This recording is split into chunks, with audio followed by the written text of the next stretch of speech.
spread the rumor that I have run away. You are the man. As usual, the General is eager to chat to reporters. It was the Brahman Broadcasting Corporation, BBC. We're spreading your rumor. I can tell you one thing, man. I'm the man, I'll take the tank over my body. You will see my dead body are alive. How close would you say they are to Dhaka now, General? Why should I tell you? They Why say don't they're you going go to be forward? here very early next week, General. Let them be. I am ready. Quicker the better. Why don't they come? Well, we think they are coming, quite honestly. Well, let them come. I say you go with them. You will take very good pictures. Do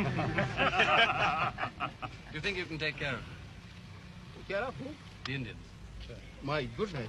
Anybody else also with them. Not only Indians. You look after us, General. Inshallah, come to me anytime. At your service, gentlemen. Anytime. What do you see happening when the Indians do hit town, General? Well, I told you we'll fight it out. Is there a real possibility of street-by-street fighting? Inshallah, we'll keep them away. The feeling is that you don't have enough men here in the town to put up a big fight. Makes no difference. I never show my men. Will you make any attempt at a conditional surrender? No, sir. The question is either we live or we die. Colonel, is there any question of a surrender yet, do you know? Would you know? No surrenders. Yeah. There's no question of it. You know for sure, no question. No question of any surrender. That what General Niazi has been saying still stands. He You means fight it. to the last man. He means it. And you mean it with him, or Of course. all of you behind him? Everyone. General, could you give us a quick rundown of how you view the situation at this time? Well, actually, as I told you, I'm not in command of the troops. The troops are being commanded by General Niazi, and he's the right person to tell you what the situation But is. General Farman, if you were in control, would you not now think of surrendering? Isn't it ludicrous to go on? No, why should we surrender? And the news that has just reached me is that Yahya Khan has given the order to surrender in the east. In fact, he gave his agreement to this at 4 o'clock yesterday afternoon. Over lunch, the defeated General Niazi is equally frank. He confirms what we think we already know, that he kept fighting long after the war was lost because President Yahya tricked him into believing the Americans and the Chinese were going to join the fight to save East Pakistan from collapsing.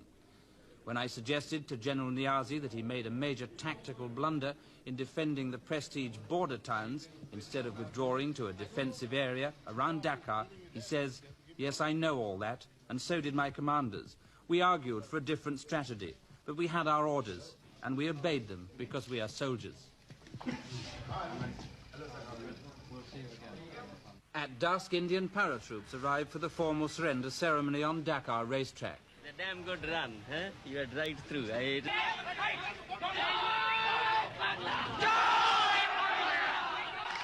Unofficially, the birth of the new nation is proclaimed when the Bangladesh flag is raised over the radio station.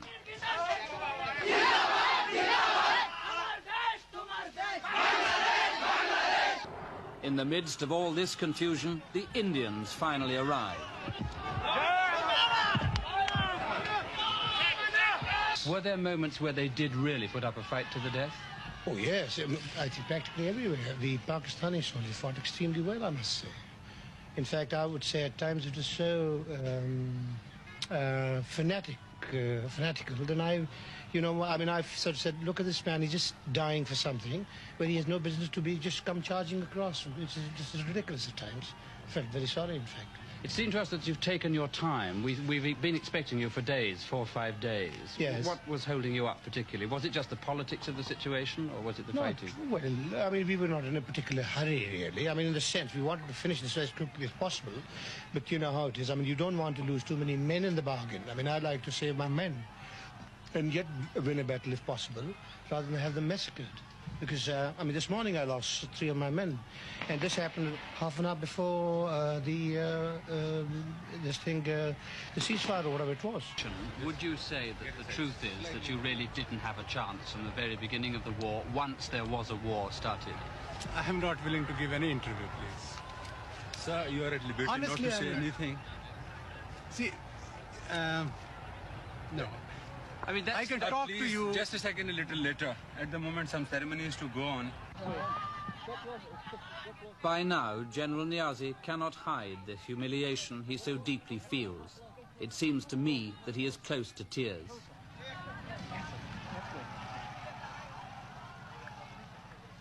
And suddenly we all feel desperately sorry for the once blustering general.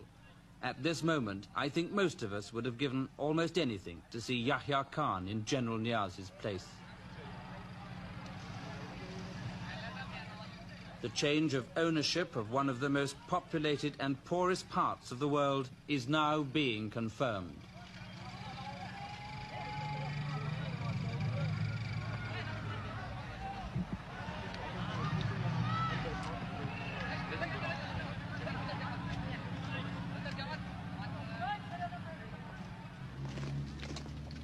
What the defeated Pakistani army leaves behind it is a legacy of bitterness and hatred. After all that's happened, it's not unnatural, I suppose, for the people of Bangladesh to bay for blood. Their soil is soaked with it, but the lust for revenge is a bad foundation for nationhood.